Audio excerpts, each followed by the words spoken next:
1 minute ago, the iconic Las Vegas Strip stood almost silent. 1.5 million tourists missing, empty tables, viral whispers. Is Vegas dead?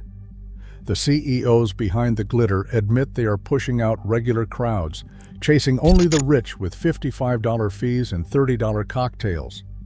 Gaming revenue is collapsing, but the true reason the Strip is empty goes far deeper than greed. So how did Vegas, built on hope and chaos, become a luxury ghost town by design? Las Vegas was once defined by its noise, the constant shuffle of feet, laughter spilling from packed lobbies, fountains erupting to the cheers of crowds. In 2025, that rhythm falters. The Strip's wide sidewalks stretch out, half empty even on a Saturday night. Casino entrances stand open, but the velvet ropes guard empty tables. Fountains dance for almost no one. The city's pulse, once measured by the density of its crowds, now registers a faint beat. Tourism data from the Las Vegas Convention and Visitors Authority confirms what locals already sense. Visitor volume is down 11% compared to last year. That's about 1.5 million fewer people walking under the neon in just 6 months. Hotel lobbies that once buzzed with suitcase wheels and slot machine bells echo with the sound of their own air conditioning.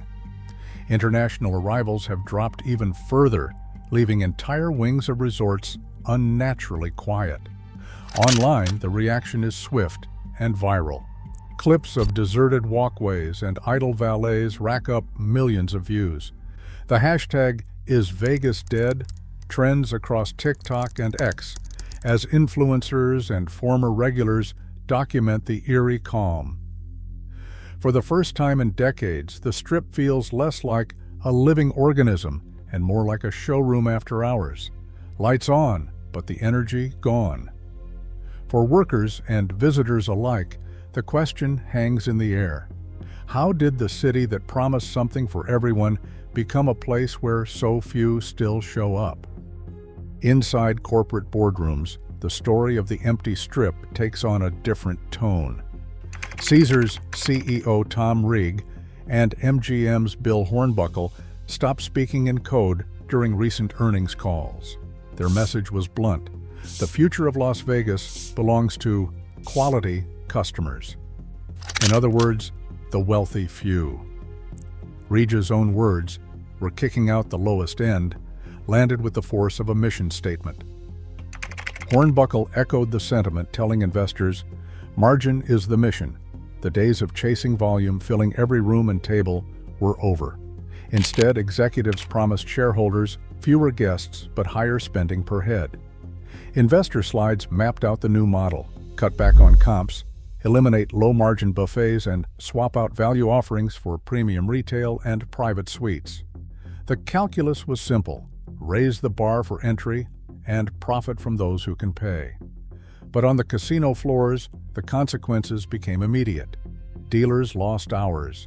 Bartenders watched tips dwindle. Entire sections of gaming space sat unused, cordoned off for VIPs who never arrived. The pivot wasn't a secret. It was a strategy laid out in public, justified by spreadsheets and shareholder applause. In pursuit of exclusivity, the Strip's operators engineered their own emptiness. The boardroom logic was clear: less noise, more profit. But on the ground, the silence spread far beyond what any executive had planned. A weekend in Las Vegas once meant a cheap room, endless buffets, and the thrill of losing $20 with friends. In 2025, that memory feels distant. The price of entry has climbed a wall few can scale. Resort fees now average $55 a night, a figure up 11% in just 1 year. Parking, once a basic courtesy, costs another $20 to $25 per day. Even budget hotels tack on $45 in daily surcharges. The transformation is everywhere. A steak dinner that cost $4.99 in the late 90s is now a $30 cocktail, and the all-you-can-eat buffet has become a velvet rope brunch reserved for the elite. These rising costs aren't just numbers, they're a gate. For middle-class families and casual gamblers, the Strip is no longer a playground, but a paywall. Social media is flooded with complaints, screenshots of final bills that double the advertised price, viral posts comparing today's fees to the free perks of the past. The backlash reached a fever pitch in March when a Strip-wide fee hike triggered a sudden 5% drop in occupancy in just 48 hours. The fallout stretches beyond empty tables. Gaming revenue fell 3.9% in May, the sharpest monthly decline since the pandemic. Slot play dropped 5%, baccarat nearly 10%. The math is simple. Fewer people can afford to come, and those who do spend less on the floor.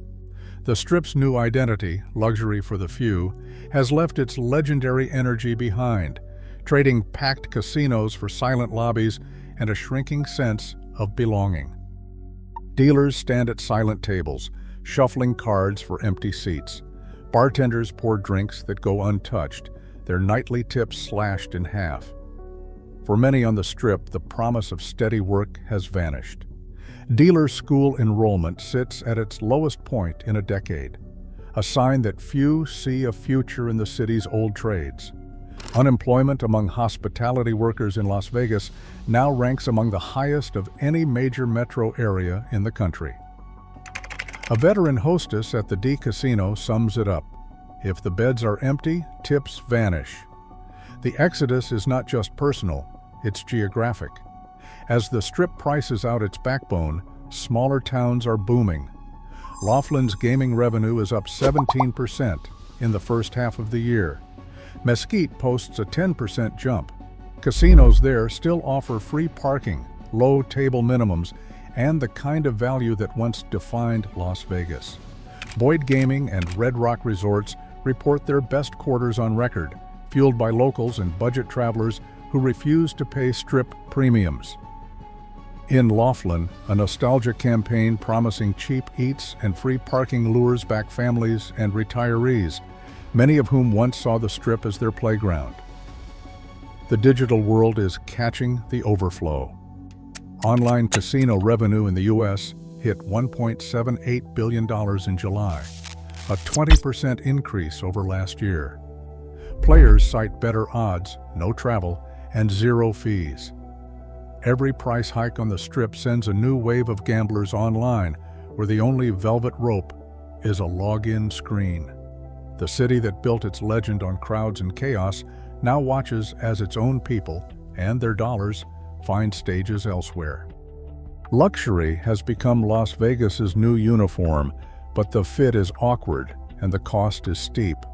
The Strip's operators once dreamed of joining the ranks of Monaco, Macau, and Singapore, cities where the wealthy glide past velvet ropes and exclusivity is the main attraction. Yet the comparison reveals a hollow truth. In Monaco, every inch is built for the ultra-rich. In Macau, high-stakes tables drive the economy. But Las Vegas was always different. Its magic came from the collision of luck and hope, not just money. Now, the city's attempt to mimic global luxury capitals has left it stranded between worlds, too expensive for the masses, too familiar for the elite. The experiment in exclusivity has produced a paradox. The more the Strip chases high-end guests, the more its lifeblood slips away. Empty lobbies and silent slot machines are not signs of refinement, but symptoms of a city forgetting itself. Yet, a glimmer of hope flickers in the data. When Resorts World suspended its resort fees in the summer of 2025, independent tracking showed occupancy jump by over 5 percentage points, the strongest rebound on the Strip during a season of decline. Booking cancellations fell, and even citywide convention demand saw modest growth, though not the double digits some had hoped for. Industry experts like James Reza and Howard Stutz look to these numbers as proof that humility, not exclusivity, is the city's best bet. They remind us that Las Vegas has survived disaster before: terror attacks, recessions, pandemics, by reopening its doors to everyone. The lesson, written in both neon and spreadsheets, is clear. When Vegas lowers its barriers, the crowds return. The Strip's future may depend not on chasing the world's richest, but on remembering the millions who made it legendary. In the first half of 2025, Las Vegas saw 1.5 million fewer visitors, a drop of 11%, confirmed by official tourism reports. Executive decisions at major casinos, documented in earnings calls, made clear the goal: prioritize quality customers and raise prices, while the middle class was priced out. Resort fees rose to an average of $55, parking topped $25, and even budget hotels charged $45 in fees. As a result, gaming revenue fell nearly 4% by May. Workers faced empty tables and lost income, while smaller Nevada towns and online casinos absorbed the demand. Yet the long-term impact remains uncertain. Will the Strip return to its roots or double down on exclusivity? Experts point to data from Resorts World, where dropping fees saw a 10% occupancy jump, as proof that recovery is possible. For now, the evidence shows a city transformed by policy, not accident. Fewer crowds, higher prices, and a legendary Strip at a crossroads.